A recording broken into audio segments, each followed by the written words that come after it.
চলমান বৈশ্বিক প্রেক্ষাপটে বাংলাদেশের জ্বালানি ব্যবস্থাপনা কার্যক্রম তদারকি ও সমন্বয়ের লক্ষ্যে শুক্রবার জ্বালানি ও খনিজ সম্পদ বিভাগের সচিব মোহাম্মদ সাইফুল ইসলামের সভাপতিত্বে অনুষ্ঠিত অনলাইন সভায় এই সিদ্ধান্ত গৃহীত হয়।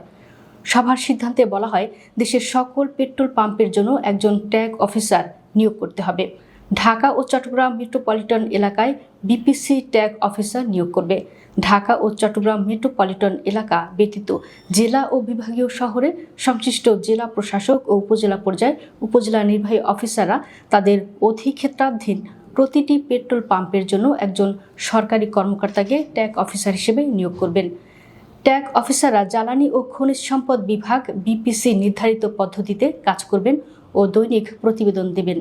এই সিদ্ধান্ত অনুযায়ী প্রতিটি পেট্রোল পাম্পের জন্য একজন সরকারি কর্মকর্তাকে ট্যাগ অফিসার হিসেবে নিয়োগপূর্বক জ্বালানি ও খনিজ সম্পদ বিভাগের তথ্য পাঠানোর জন্য সংশ্লিষ্ট সকল দপ্তর সংস্থাকে অনুরোধ করা হয়েছে।